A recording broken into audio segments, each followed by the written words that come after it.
আসসালামু আলাইকুম রহমাতুল্লাহ। না, যুদ্ধবিরতি মেনে নেওয়া যায় না।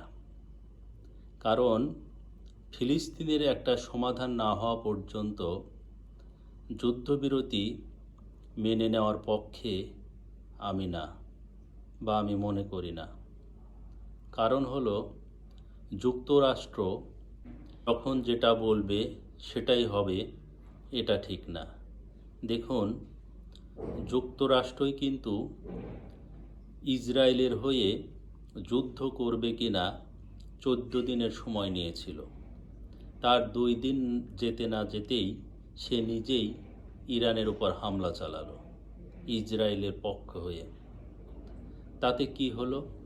ইরান বলেছিল যে যুক্তরাষ্ট্র যদি ইসরায়েলের সঙ্গে যুক্ত হয়ে যুদ্ধে নামে বা হামলা চালায়, তাহলে ইরানও মধ্যপ্রাচ্যের যে বিভিন্ন দেশে আমেরিকার ঘাঁটি রয়েছে সেখানে হামলা চালাবে। ইরান কিন্তু সেই অনুপাতেই সিরিয়া, কাতার হামলা চালিয়েছে আমেরিকান ঘাঁটিতে। এতে কি হয়েছে দেখুন, আমেরিকা যুদ্ধবিরতির ঘোষণা দিচ্ছে। এখন আমেরিকা যদি এই নিজেদের কথায় নিজেরা না রাখে, যখন ইচ্ছা তাই করবে, 14 দিনের সময় নেওয়ার কথা বলে 2 দিন না যেতেই যুদ্ধ করবে, হামলা করবে, আবার প্রতিপক্ষ ইরান যদি তার কথা মতো যদি আবার হামলা চালায়, সে বলবে যে না, এখন আর যুদ্ধ করব না, যুদ্ধবিরতি চাই, সেটা কি হবে? আমেরিকার কথা মতো কি বিশ্ব চলবে? আমেরিকা যখন যেটা বলবে সেটাই হবে।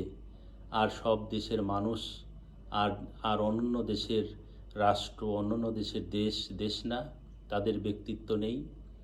আমেরিকা যেটা বলবে সেই অনুপাতেই যুদ্ধ করব, যুদ্ধ করলাম না, বন্ধ করে দিব, এটা তো হয় না। আমেরিকা প্রথমে আসুক, ইসরায়েল যে ফিলিস্তিনকে ধ্বংস করেছে, এই যে হাজার হাজার মানুষকে হত্যা করেছে, ইসরায়েল যে এই ফিলিস্তিনের অবকাঠামো মাটির সাথে মিশিয়ে দিয়েছে, এবং ফিলিস্তিনের ব্যাপারে কি করা উচিত, কি করতে হবে, এটা আগে একটা সিদ্ধান্তে আসতে হবে। এই যুদ্ধ কি কারণে? ফিলিস্তিনের কারণে। ফিলিস্তিনের কারণেই এই যুদ্ধটা। তাহলে সেই ফিলিস্তিন নিয়ে যদি মীমাংসা না হয়, তাহলে কেন যুদ্ধে বিরতি যাব? প্রশ্নই আসে না। যুদ্ধে বিরতিতে যাওয়ার আগে ফিলিস্তিন সম্বন্ধে বা ফিলিস্তিন নিয়ে সমাধানে আসতে হবে। ফিলিস্তিনের স্বাধীনতা অবশ্যই দিতে হবে। ফিলিস্তিনের যে অবকাঠামো ধ্বংস করেছে এবং যে ক্ষয়ক্ষতি হয়েছে, সেই ব্যাপারে এগিয়ে আসতে হবে এবং তার ক্ষতিপূরণ দিতে হবে। ইসরায়েল যেভাবে হামলা করেছে, যেভাবে নির্যাতন করেছে, এটা ইতিহাসে বিরল। অমানবিকভাবে নির্যাতন চালিয়েছে, হত্যা করেছে, শিশু, বৃদ্ধ, নারী কোনো কিছুই রাখেনি, সব হত্যা করেছে নির্বিচারে। এবং ফিলিস্তিনিদের সহায়তা পর্যন্ত, খাদ্য সহায়তা পর্যন্ত দিতে তারা বাধা দিয়েছে। তারা তো দেয়ই না, খাদ্য সরবরাহ তো করেইনি, আরও সেটা আবার বাধা দিয়েছে এবং সেখানে নির্বিচারে গুলি করে হত্যা করেছে। এই যে সব অন্যায় কাজ করেছে, এটা যে কত বড় আন্তর্জাতিক অপরাধ, এই অপরাধের বিচার হতে হবে এবং ফিলিস্তিনের স্বাধীনতা দিতে হবে এবং এর ক্ষতিপূরণ দিতে হবে। এইগুলোর বিষয়ে আরও বিভিন্ন বিষয় আছে, সেইগুলোর আপনার সমাধানে আসতে হবে, তবেই যুদ্ধবিরতি হতে পারে। যতক্ষণ পর্যন্ত ফিলিস্তিনের সমাধান না আসবে, ততক্ষণ পর্যন্ত যুদ্ধ বিরতিতে যাওয়া মোটেও ঠিক হবে না বলে আমি মনে করি।